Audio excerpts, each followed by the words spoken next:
తస్మాన్నార్హా వయం హంతుం ధార్తరాష్ట్రాన్ స్వబాంధవాన్ స్వజనం హి కథం హత్వా సుఖినః శ్యామ మాధవ. తస్మాత్ అందువలన, నా అర్హాః వయం మనము తగిన వారము కాదు, చేయకూడదు, హంతుం తంపుటకు, ధార్తరాష్ట్రాన్ ధృతరాష్ట్రుని కుమారులను కౌరవులను, స్వబాంధవన్ మన బంధువులను, హి నిజముగా, కథం ఎలా, హత్వా చంపి, సుఖినః శ్యామ సుఖంగా ఉండగలము, మాధవ మాధవ ఓ కృష్ణ. ఇప్పుడు తాత్పర్యం చూద్దాం రండి.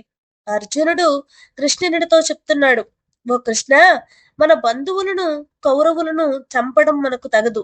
వారిని సంహరించి మనం సుఖంగా జీవిస్తామని ఎలా అనుకోవాలి? అలా చేయటం మన కర్తవ్యానికి మనస్సాక్షికి విరుద్ధం. ఇప్పుడు సందర్భం చూద్దాం రండి. కురుక్షేత్రంలో శత్రువులైన కౌరవ సైన్యం ఎదుట నిలబడిన అర్జునుడు తన మనోస్థితిలో గందరగోళానికి లోనై ఉన్నాడు. యుద్ధం వల్ల ధర్మం నిలుస్తుందని తెలిసినా తన రక్త సంబంధమైన బంధువులను సంహరించాలన్న ఆలోచన అతనిని కలతపరుస్తుంది.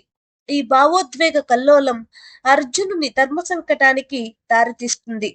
భగవద్గీత మరింత మందికి చేరువ కావాలి అంటే నా వీడియోని మీరు తప్పకుండా లైక్ చేయాలి.